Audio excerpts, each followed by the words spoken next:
అందరికీ నమస్కారం. నేను శిరీష. ప్రస్తుతం మనతో పాటు ఉన్నారు ప్రముఖ తంత్ర జ్యోతిష్యులు, జ్యోతిష్యరత్న, జ్యోతిష సామ్రాట్ డాక్టర్ చింత రుక్మందరావు గారు. గురుగారితో మాట్లాడతాం. నమస్కారం గురుగారు.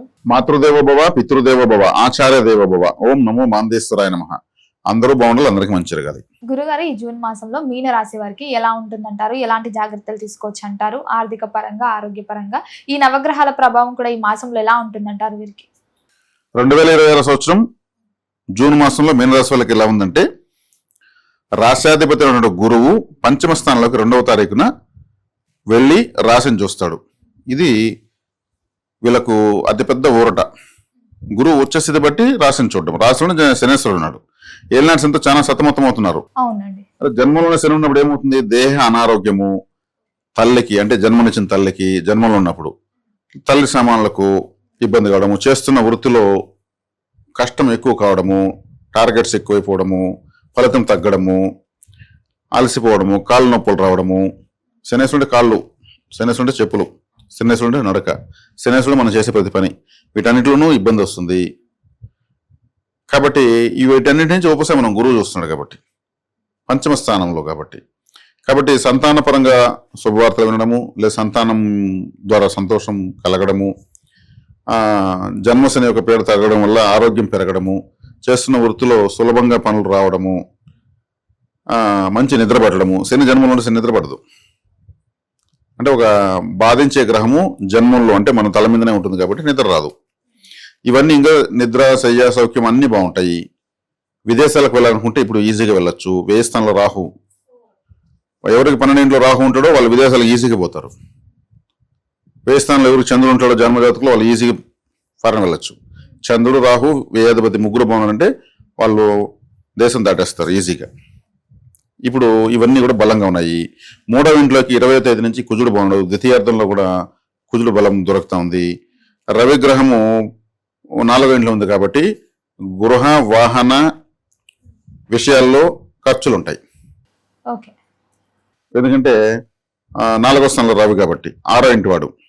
6వ ఇంటి వాడు అంటే ఏదైనా అప్పు చేసి బండి కొనడము, అప్పు చేసి ప్లాట్ కొనడము, ఇంటి మరమ్మతుల కోసం ఖర్చులు పెట్టడము, ఇవన్నీ ఉంటాయి. కాబట్టి లేదా ఎవరన్నా కూడా పుట్టిన వాళ్ళు కావచ్చు, బంధువులు కావచ్చు, వాళ్ళకి ఏదైనా కారు కొంటున్నారనో, ఇల్లు కడుతున్నారనో, ఇట్లా వాటికి డబ్బులు ఏదైనా ఇవ్వాల్సి రావచ్చు. ఇటువంటివన్నీ ఉంటాయి. ఈ పంచమంలో గురువు, బుధుడు, శుక్రుడు ముగ్గురు వెళ్తున్నారు కాబట్టి అదృష్టం అయితే మాత్రం వీళ్ళకి ప్రారంభమైంది మాత్రం కరాఖండిగా చెప్పొచ్చు. మరి గురుగారు, ఎవరైతే ఉద్యోగ వ్యవస్థలో ఉన్నారో, ఉద్యోగ రంగంలో ఉన్న వారికి ఉద్యోగం మారాలి అని ఆలోచన ఉంటే ఈ సమయం కరెక్ట్ అంటారా? ఇప్పుడు మారడానికి బలం ఉంటుంది. ఆ ఉద్యోగం అనే ప్లేస్ లో కేతు ఉన్నాడు. ఆ ఉద్యోగం అనే స్థానాధిపతి రవి 4వ ఇంట్లో ఉన్నాడు. అంటే 6వ స్థానానికి లాభస్థానంలోకి రవి వచ్చాడు కాబట్టి ఉద్యోగం మారంటే ఇప్పుడు మారచ్చు. మరి విద్యార్థులకు ఎలా ఉంటుందంటారు ఈ మాసంలో? విద్యార్థులకు తీసుకుంటే విద్యాస్థానంలో ఉన్నటువంటి కుజుడు తృతీయంలోకి వెళ్తున్నాడు. అంటే ద్వితీయార్థం కొంత మందంగా ఉన్నా కానీ కుజుని ద్వారా గురువు చూస్తాడు రాశిని. గురువు చూడడంతో ఇంక అన్నీ వచ్చినట్టే. గురుబలం వచ్చిందంటే మిగతా ఏదైతే తగ్గుతూ ఉంటుందో దాన్ని కూడా ఆయన ఫుల్ఫిల్ చేస్తాడు. అంటే గురువు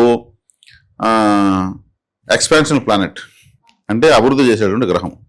రాశిని ఎప్పుడు చూస్తాడు ఆటోమేటిక్గా అన్ని అభివృద్ధి చేస్తూనే ఉంటాడు. దాని ముందు వేరే గ్రహాలు అటు ఇటు ఉన్నా కానీ పెద్దగా పట్టించుకోవాల్సిన అవసరం లేదు. కాబట్టి మీన రాశిలో చక్కగా ఉంది. వివాహ యోగం కూడా ఉందంటారా? వివాహ యోగం తీసుకుని సప్తమాధిపతి పంచములకి 22వ తారీఖు తర్వాత వస్తుంది. 22వ తారీఖు తర్వాత వీళ్ళకు 8వ తారీఖు తర్వాతనే బలం పెరుగుతుంది. మరి మీనరాశి వరకు చూసుకుంటే ప్రథమార్థం బాగుంటుంది అంటారా? ద్వితీయార్థం బలం పెరిగిపోతుంది. ద్వితీయార్థం ఇంకా బాగుంటుంది అంటారు. కుటుంబ వాతావరణం కూడా ఎలా ఉంటుంది అంటారు? కుటుంబ వాతావరణం అదే చెప్పాను కదా, కుటుంబాధిపతి 3వ ఇంటికి వెళ్తున్నాడు కాబట్టి గురువు రాశిని చూడడం వల్ల ఒక్కొక్క ఫలితం అటు ఇటు ఉంటే కూడా కవర్ అవుతుంది. ఏది ఫలితాలు తారుమారుగా ఉంటే కూడా గురువు కవర్ చేసేస్తాడు.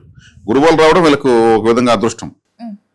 ఈ మాసంలో పెట్టుబడులు పెట్టాలన్నా, కొత్తగా వ్యాపారం స్టార్ట్ చేయాలన్నా, ఒకవేళ మీనరాశి వారికి ఫ్యూచర్ లేదన్నా వ్యాపారం స్టార్ట్ చేయాలన్నా వీళ్ళకి ఏది బాగా సెట్ అవుతుంది? ఎంత గురువు వీళ్ళ రాశిని చూసినా కానీ ఇప్పుడు పెట్టుబడులు కొంచెం దూరంగా ఉండడం బెటర్. ఆశతూచిపోవడం బెటర్. ఉన్న డబ్బులు ఉంటే ఎక్కడికి పోదని పెట్టుకోవడం బెటర్. శనేశ్వరుడు అట్లా జరిగి పక్కకి వెళ్ళిన తర్వాత ఉంటే చూడొచ్చు. మరి రాజకీయ రంగంలో ఉన్న వారికి కూడా ఎలా ఉంటుందంటారు? ఈ రాజకీయ రంగంలో ఉంటూ మీనరాశిలో ఉన్న వాళ్లకు ఇప్పుడు కొంత ఏదన్నా ఒత్తిడి, అంటే కొంతమంది రాజకీయాలు ఉంటే ప్రత్యర్థులు కంపల్సరీ ఉంటారు. ప్రత్యర్థి లేకుండా రాజకీయ నాయకుడు ఉన్నాడు. ప్రత్యర్థి యొక్క టెన్షన్ ఎప్పుడు ఉంటుంది. ఆ టెన్షన్ ఇప్పుడు తగ్గుతుంది, కొంచెం రిలీఫ్ వస్తుంది. ఈ క్రీడాకారులకైనా కానీ సినిమా రంగంలో ఉన్న వారికి కూడా ఎలా ఉంటుంది? సినీ క్రీడా రంగాల వరకు చాలా బాగుంది. ఎందుకంటే క్రీడలు అంటేనే కుజుడు మూడో ఇంటికి వెళ్తున్నాడు 20 తరగతి తర్వాత. ద్వితీయార్థంలో క్రీడలకు బాగుంటుంది. క్రీడాకారులకు సినిమాలకు బ్రహ్మాండంగా ఉంది, చాలా బాగుంది. అందరికన్నా సినిమాలకు బాగుంది. మరి ఎవరికైతే వివాహం జరిగి సంతానం లేక బాధపడుతున్నారో వారికి సంతాన యోగం కంపల్సరీ ఉంది. సంతాన కారకుడే వచ్చేసి పట్టాడు కాబట్టి, పంచమస్థలం ఉన్నాడు కాబట్టి. ఓకే. ఆరోగ్యపరంగా కూడా ఎలా ఉంటుంది అంటారు ఈ మాసంలో ఆరోగ్యపరంగా కాస్త ఉష్ణ సంబంధమైన వేడి చేయడానికి అవకాశం ఉంటుంది. కేతు అక్కడ ఉన్నాడు, అదేవిధంగా దానికి లాభంలో ఉన్నాడు కాబట్టి మరి అంత సఫర్ అవ్వాల్సినంత అవసరం లేదు ఆరోగ్య విషయంగా.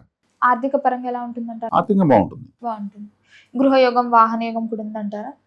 గృహ వాహన యోగాలు వీళ్ళకు చతుర్థాధిపతి పంచములకు రావడము, పంచములకు గురు రావడము, గృహ వాహన యోగాలు ఉన్నాయి. ఇది తీసుకోవచ్చు. విదేశీ యోగం ఉందంటారా? విదేశీ యోగం వీళ్ళకే ఎక్కువ ఉంది. రాహు పనులు ఉన్నాడు కదా, అన్ని రాజుల కన్నా వీళ్ళకే బాగుంది. ఈ మాసంలో వెళ్ళే ఛాన్సెస్ ఉన్నాయి. మరి గురుగారు ఈ మాసంలో వీరు దేని పట్ల జాగ్రత్తగా ఉంటే ఈ మాసం అంతా బాగుంటుందంటారు?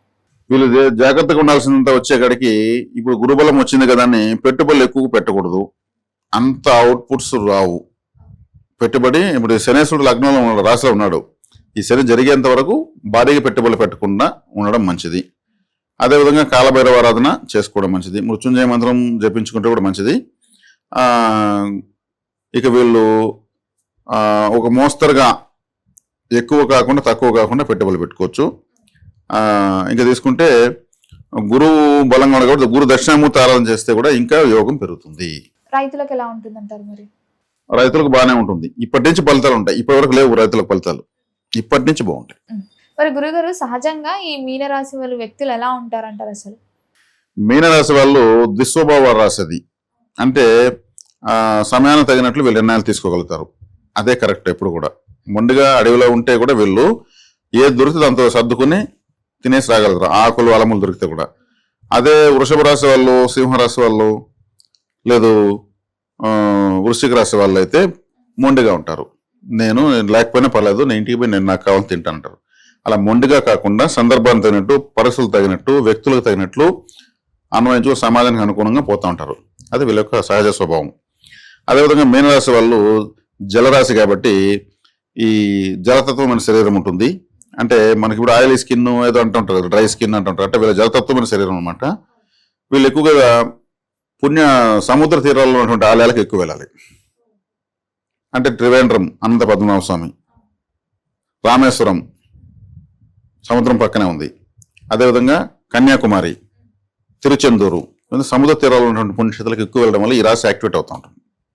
గురువారం మొత్తం మీద జూన్ మాసంలో మీనరాశి వారికి ఎలా ఉంది, ఎలాంటి జాగ్రత్తలు తీసుకోవాలి, ఎలాంటి పరిహారాలు చేయాలో తెలియజేసినందుకు ధన్యవాదాలు.